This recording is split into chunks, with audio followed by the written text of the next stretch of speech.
Y estamos ya recibiendo con muchísimo gusto a Mateo Gutiérrez, hijo de Héctor Gutiérrez Ruiz. Ustedes recordarán que fue secuestrado y asesinado en mayo de 1976 en Argentina, junto con Selmar Michelini, Rosario Barredo, William Wylock. Bueno, esas 4 muertes que además significan y dieron el paso a ese 20 de mayo conmemorativo desde 1996 acá. Mateo, un gusto que estés con nosotros. Muchas gracias, Pilar, gracias por la invitación, un gusto. Hace exactamente una semana la Suprema Corte de Justicia ratificó la constitucionalidad de 2 artículos que habían sido presentados como recurso para frenar de alguna manera la investigación por las defensas de 5 de las personas que están siendo investigadas y acusadas en una causa que tu familia, también la familia de Michelini había presentado para avanzar en ubicar las causas, es decir, los autores materiales y las circunstancias del secuestro y asesinato de tus padres, ¿no? De tu padre, en este caso, de los Michelini, en el suyo. Exacto. ¿Qué implica esta ratificación de continuar la investigación? ¿No? Porque fue en el nuevo proceso, en el nuevo Código Penal, la primera vez que se ratifica que es constitucional. Exacto. Es como la primera vez que nosotros tenemos esa posibilidad de llevarlo adelante. Y esto surge un poco, esta nueva etapa, esta última etapa, a partir de hace un par de años que en Argentina se encontró un nuevo lugar de detención llamado Bacacay, que es sobre la calle Bacacay, que es la parte de atrás de Automotores Orletti, lo que se conocía como Automotores Orletti. Eso fue todo bastante importante para nosotros, porque siempre se habló de que Orletti estuvo desde mayo en adelante o de junio en adelante, entonces la existencia de Bacacay, cabe la posibilidad de que estuviera andando entre mayo y abril, o sea, en los meses anteriores. Y eso coincide con las fechas de nuestros padres y eso. Entonces eso, y bueno, y con el propio, hay que acordarse que Gabriela Schroeder fue raptada con sus padres y con sus hermanos, y ella misma pasó aparentemente podría haber pasado por ese lugar, ella estuvo hablando por esa causa. A partir de eso, Gabriela empezó un proceso en donde decide abrir la causa, su propia causa personal, más allá del asesinato de su madre y de Willy. Ella abre su propia causa por su secuestro y la de sus hermanos. Nosotros tenemos una relación muy solidaria entre todas las familias y con ella, y a partir de eso empezamos un proceso en conjunto en que, ya te digo, entre lo de Bacacay y lo de Gabriela, empezamos de vuelta a juntarnos y a unificar en qué lugar estábamos parados, y se decidió presentar las causas. Al principio fueron por separado, incluso... Claro, no, la de Gabriela Schroeder fue en 2020, la de ustedes en 2021. Exacto, porque es lo que te digo, a partir de ese proceso nosotros decidimos apoyar ese proceso presentando la causa nuestra. Por suerte, LibreOffice hizo lo mismo, Benjamín con su padre Manuel, que es desaparecido el 19 de mayo en esas épocas, en esas fechas. Entonces, lo que decía la Fiscalía es la unificación de todas las causas. Yo te digo, las cercanas a mí, pero después hay 60 casos, porque estamos hablando de una causa que va de la actividad de inteligencia militar en Argentina del año 74 al 76. Entonces la causa abarca a todos los asesinados en Argentina. Claro. Y las desapariciones y los encontrados, incluida Gabriela, incluida Mariana Zaffaroni, Entonces es una mega causa que sería tendría un efecto político importantísimo, y ni hablar familiar y judicial para nosotros, porque colocaría lo que nosotros estamos buscando, que es la responsabilidad de la inteligencia del ejército del momento, asociada a la Policía Federal Argentina y todo lo que alguna cosa sabemos. Nosotros consideramos que la responsabilidad estuvo ahí, y si bien hemos pasado por un montón de instancias judiciales, porque eso es bueno saberlo también, esto no es algo que se nos ocurrió hacer ahora, sino que viene del año 84, con mi madre presentando en diferentes momentos las causas. Hay que acordarse que la ley de caducidad no nos permitía presentar a nosotros nada. Después de la ley interpretativa sí, pero bueno, un proceso en el Uruguay donde nosotros también respetamos todos los casos judiciales que se habían abierto en los últimos 10 años. Claro. Entonces, hay momentos familiares, hay momentos políticos, hay momentos históricos para poder hacer las cosas, y bueno, conjugaron en estos últimos años se presentó esta causa y bueno, y para ir al punto actual, eso, se unificaron las causas, se presenta. Y la defensa, lo primero que es, porque la causa va contra 4 imputados, digamos, porque hay que llevarlo con nombres, claro. Digamos. La defensa propone... Estamos hablando de Jorge Arab, Ernesto Ramas, Jorge Pajarito Silveira y el policía Ricardo Medina. Ricardo Medina, Jorge Silveira y Ernesto Ramas. Esos son los 4 que en realidad la causa nombraba más gente, pero fueron falleciendo en el... Porque para explicarle a la gente, ustedes primero presentaron esas causas separadas, el fiscal de lesa humanidad, de delitos de lesa humanidad, Ricardo Parcival, unificó esas y ahí es esa mega causa que está ahora, que estaba detenida por el recurso de inconstitucionalidad, es decir, que no reconocía como constitucional la ley interpretativa, que uno de los artículos decía que no declaraba, no querían querían que fueran imprescriptibles. Exacto, ¿no? exacto. Eso ahora se fue ese... Es el primer obstáculo que presentaron y por suerte ahora lo que pasó es que se pudo saltar ese obstáculo. Ahora se puede avanzar. Es lenta en la justicia, demoró un año entre una cosa y otra, o sea que es un proceso que va a ser largo, claro. Pero bueno, pasamos décadas, así que será el tiempo que sea. Bien, igual fue bastante más rápida que en los procesos anteriores, ¿no? Me imagino que sí. Porque se puede llamar y consultar a Argentina y pedir más rápidamente, y con la pandemia de por medio parece que Parcival le pudo avanzar un poco, bastante más de lo que en otro momento hubiera sido posible. Usted cuando presentaron en mayo del 2021, más allá de que por el caso de tu padre y el de Michelini, ya hay una condena por autores intelectuales contra el ex canciller de ese momento, Juan Carlos Blanco, y el ex presidente Juan María Bordaberry. Ustedes querían saber los autores materiales, a ver qué había pasado efectivamente. En este proceso, ¿han logrado tener algún hallazgo, algo que no conocían?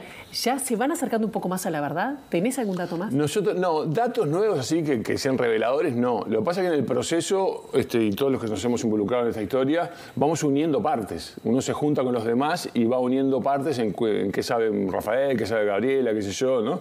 Y entonces las cosas empiezan a tomar forma. Todos vivimos, si bien tenemos una manera funcional y unificada de movernos, todos lo vivimos con sensibilidades diferentes, la verdad es esa.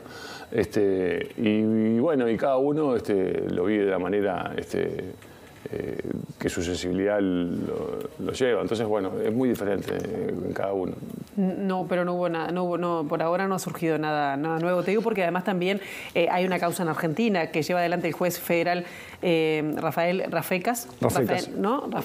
Daniel Rafecas, ahí me equivoco con el nombre. Daniel Rafecas y Ricardo Parcival, para que quede claro. Rafecas lo tiene bien el apellido.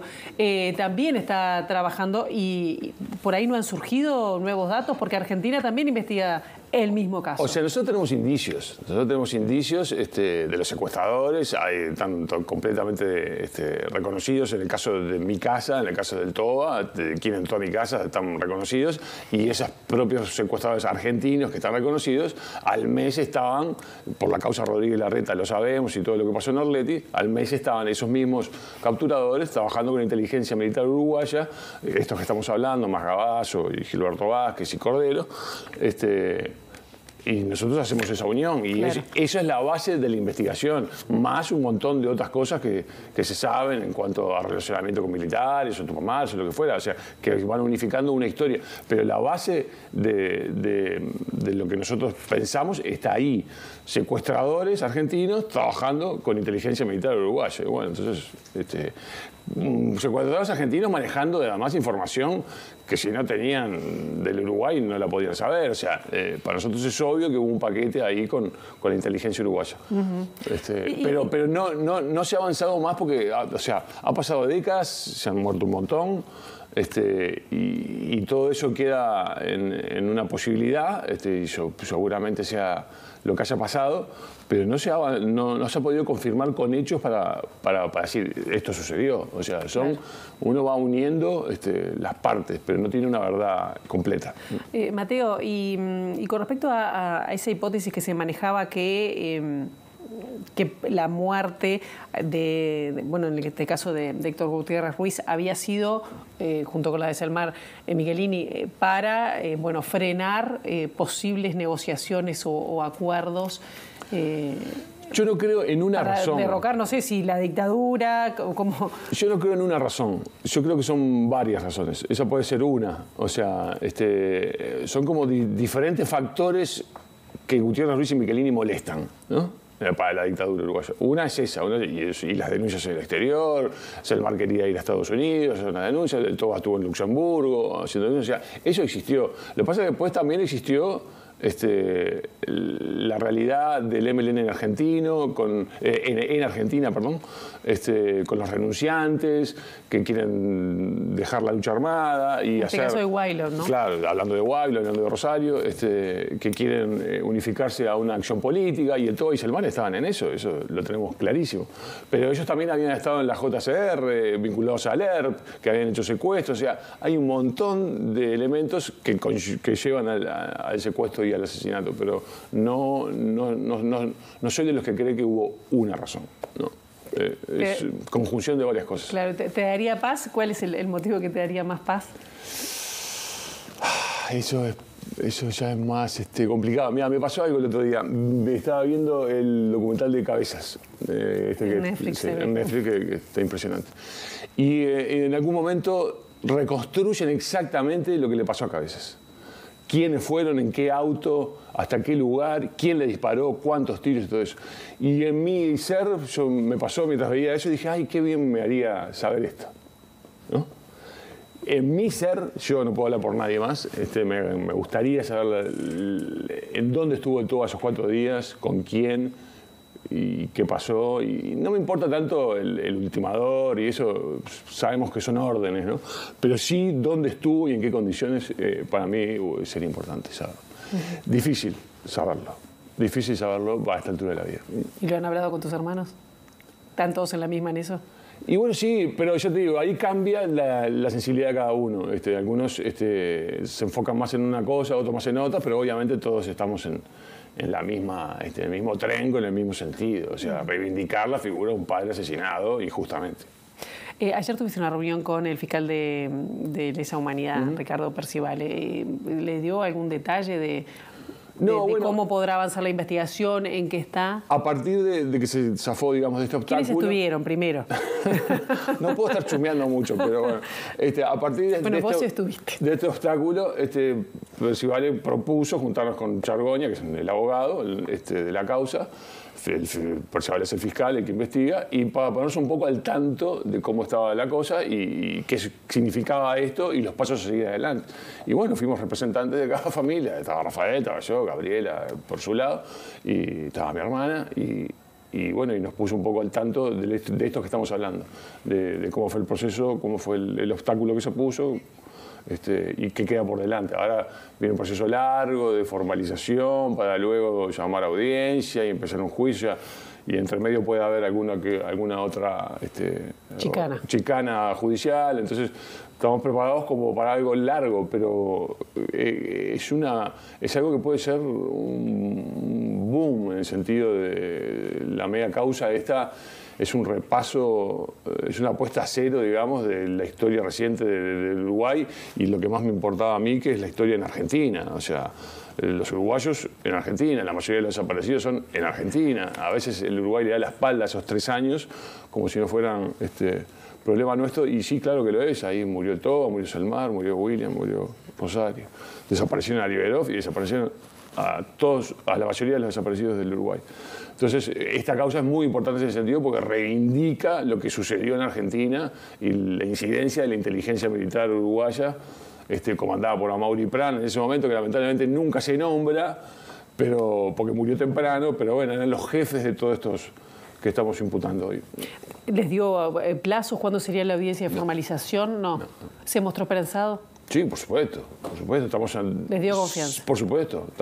Sabemos que estamos en un proceso largo y con piedras en el camino, pero con toda la confianza de que tenemos la convicción de que esto fue así y que el país necesita un repaso de este tipo. Pero claro, después está todo lo que son los pasos, instancias judiciales en las cuales desconozco qué puede suceder. Claro.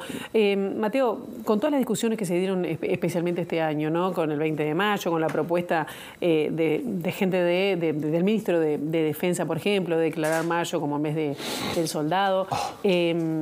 ¿Vos cómo lo sentís, siendo que además tu padre era legislador del Partido Nacional, presidente de la Cámara de Diputados, el último antes de la dictadura? ¿Cómo te llega esto?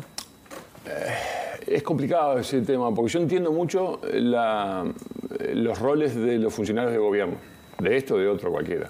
O sea, entiendo cuando alguien está en una posición de gobernanza, tiene que cumplir algunas cosas que a veces a uno le pueden gustar o no. Eso lo entiendo.